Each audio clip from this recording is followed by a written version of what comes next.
Alrighty, everybody, welcome back to another episode of Shifty's 49ers Talk. It's your boy Shifty. This one's going out to Niner fans, near, far, NFL fans, sports fans. You're all welcome here. Today, we're going to be talking about the 5 free agents who I think could be brought in by the 49ers on a 1-year prove-it deal. Without further ado, let's get into it. So before I start this list, I just want to talk a little bit about these 1-year prove-it deals. So in essence, what I'm looking for are those guys who are still relatively young. Maybe they were drafted high and haven't met their potential. Maybe they had a couple of good years earlier in their career, and then maybe the last couple of years have been a little stagnant. They could come to the 49ers, resurrect their career, and then go on to earn a large contract. So to give some examples of what I mean, in recent years with the Niners, we had Kerry, Hyder joined the team from the Detroit Lions, had a really good year with us, and then went on and signed a relatively big contract with Seattle. Another more recent example would be Arden, played with the Raiders, came over to the Niners, had a really strong finish to the year. I mean, I've talked a lot about Arden. He's earned himself a very nice contract.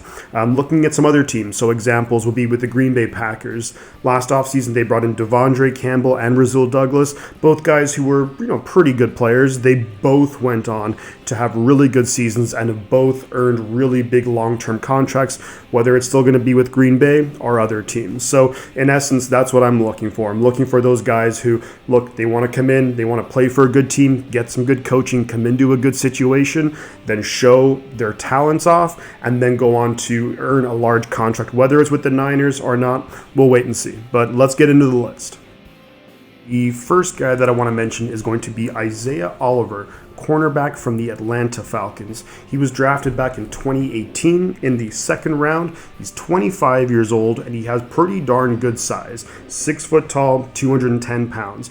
Early in his career with the Falcons, he was a very good tackler, didn't miss many tackles, which is good to see, and that's something that's incredibly important in this defense. Now, he's a guy who's for sure a scheme fit. Just the year before, we actually drafted Akella Witherspoon from the same school, Colorado, so clearly we liked how their cornerbacks played at Colorado.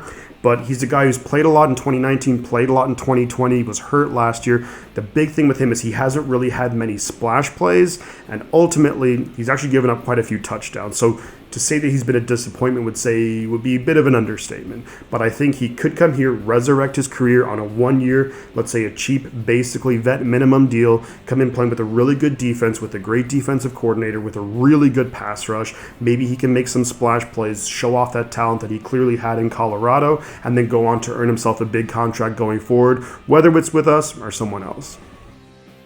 The next player on this list is going to be running back Marlon Mack. He's 26 years old, was a 4th-round pick by the Indianapolis Colts back in 2018. Now, Marlon Mack, there were actually rumors mid-season that he could be traded to the 49ers. The Colts really don't have much of a need at running back anymore with Jonathan Taylor, who is one of the very few guys who can basically be a workhorse and handle the vast majority of the load at running back for that team, and he's developed into one of the best players. But going back to Marlon Mack, in 2018 and 2019, he had really big years. He had combined for 2,000 rushing yards in those 2 years, 17 rushing touchdowns. He also had a 4.52 rushing average and only had 2 fumbles. So overall, when you look at all those touches, that's pretty impressive.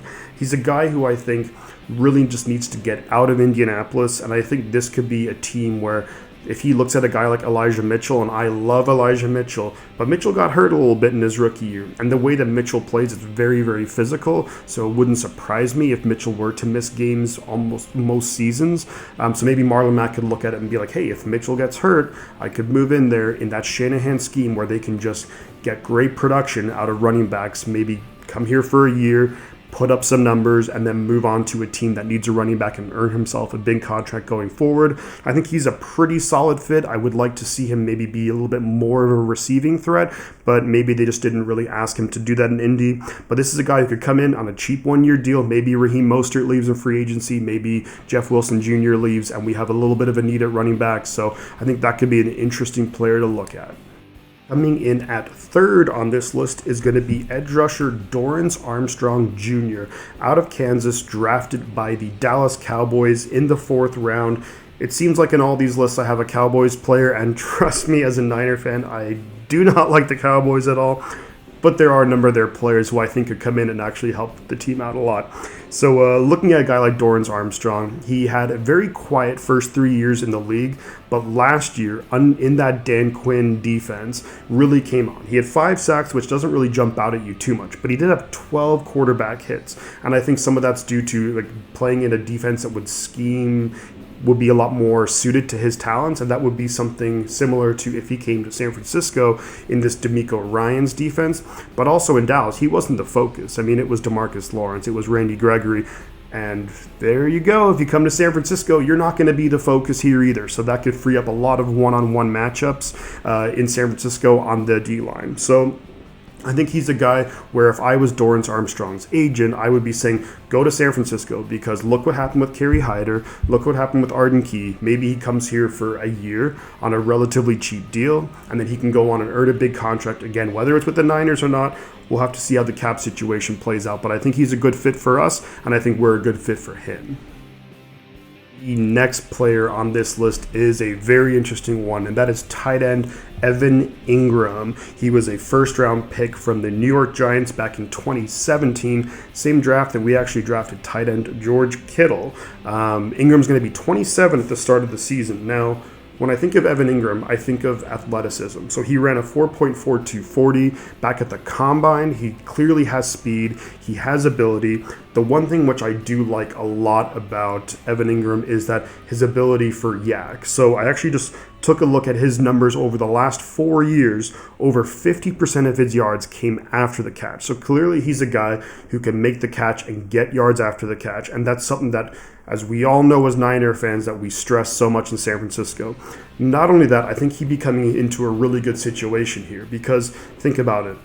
He wouldn't be the focus at all of opposing defenses. We got Kittle, Ayuk, Debo, so they're going to be focusing on them, so we could really get him into favorable matchups. But not only that, as much as I love George Kittle, and I love George Kittle, here's the thing. He tends to miss games and gets hurt.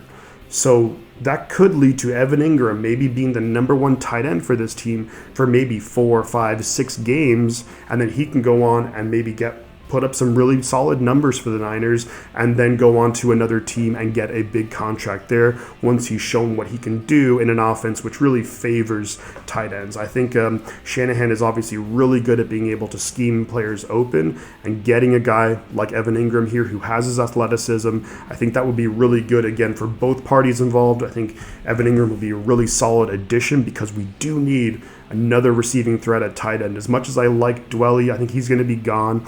Werner's more of a blocking tight end, so having another effective receiver could be a great option there. The one thing here would be the money involved. Now, we're not going to have much money to spend, and potentially a team could see Evan Ingram's potential and look at, say, hey, we're going to give him big money. But if he wants to come here, if he wants to play for a good team that can win, and maybe get him some really big yards and earn him a big contract later, I think San Francisco is a really solid option for Evan Engram. Before I reveal the number one guy on this list, I want to have a bonus player. This bonus player is going to be a really solid player from Indianapolis again, but this is going to be Kemoko Turay. Apologies if I'm not pronouncing that correctly, but he was a second-round pick back in 2018. He is mostly an edge rusher, someone that I quite liked coming out of Indiana, but I thought he was drafted a lot higher than where I would have drafted him. I remember back in that draft, I was thinking of him more as like a fourth-round pick, but he's someone who's pretty solid, especially when you look at his numbers from last year. He had 5.5 sacks in 2021. Here's the thing, too. He was very much part of a rotation back then. Only played 27% of the snaps in 2021. So I think he's someone who, on a one-year deal, similar to that Dorrance Armstrong, maybe he sees San Francisco as a place where he can come in for 1 year, get some numbers, and then go on and get a big contract. But Turay, I think, is a pretty solid option, too, if we miss out on a guy like Dorrance Armstrong, or if we can't bring back Arden. And at number 1 on this list, it is going to be Kevin King, the cornerback from the Green Bay Packers. He was drafted with the first pick in the second round back in 2017. Now, he's a guy who has ideal size for this defense when you think about that prototypical Seattle Seahawks size. So he's 6'3", 200. He is a really, really solid scheme fit. Came out of the University of Washington, and the Huskies there have just been churning out defensive backs for the last number of years. So they're one of those DB universities that we're seeing in the NFL these days. Now, when we look at Kevin King, he's 27 years old, or he will be by the start of the season. He's actually from Oakland, so right across the bridge. So he's like a local guy, so maybe he'd want to have like a little bit of a homecoming. Now, here's the thing, when I think of Kevin King, he had a pretty solid 2019. He had 5 interceptions, which on the surface looks really good.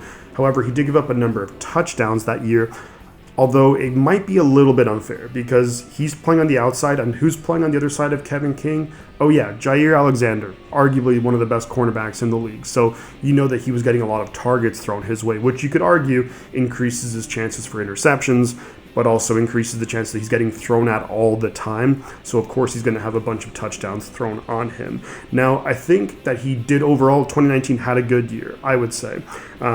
Biggest thing though that seemed to happen is 2020, he seemed to just lose confidence. And I think one of the plays, and even last year as well, he didn't play as much, and I think he's a guy who really, really needs a fresh start somewhere else. He really needs a change of scenery. I think what really was the nail in the coffin for Kevin King in Green Bay was the NFC Championship game against Tampa Bay right before halftime, where Brady hit Scotty Miller on that crazy pass. Ever since then, he hasn't really looked like the same guy. I was quite surprised that Green Bay brought him back last season, but I think he's someone who needs a fresh start. And I think coming to San Francisco could be perfect for him because he's going to be coming to San Francisco with little to no expectation. Again, he is a scheme fit. He's got great size. He's going to be coming to a very good defense here. And I'm not sure the exact type of defense that Joe Barry was running in Green Bay, but I think in San Francisco, he'd do really solid as a guy who maybe should Emmanuel Mosley miss time, and he tends to miss time because of the way he plays physically. Maybe Ambry Thomas misses time, but I think Kevin King could see San Francisco not only as a homecoming, but somewhere where he can come in, play a style of defense that he excels at, and then go on to earn himself a big contract. And he's still very young too, so there's plenty of time for him to show off his potential and earn a big contract going forward. Overall, guys, that is going to be my list of the players that I think that we should bring in on one-year prove-it deals. I would love to hear what all you guys have to say about my list. Who are some guys that you've seen that are going to be free agents who you think might fit this criteria of a player who needs a change of scenery, of a player who maybe has untapped potential that we could bring out in them, and someone who could bring in on a cheap, reasonable deal. So yeah, I'd love to hear your guys' thoughts on that. As always, I appreciate all the likes and all the new subscribers and all the old subscribers and everyone who's been here from the beginning. It's so cool to see the subscriber count jump up, and yeah, it's just awesome to see. So at this point, guys, I'm going to say 2 things, and I think you know what they are now. The butt counts, and I'm going to catch y'all on the flip side.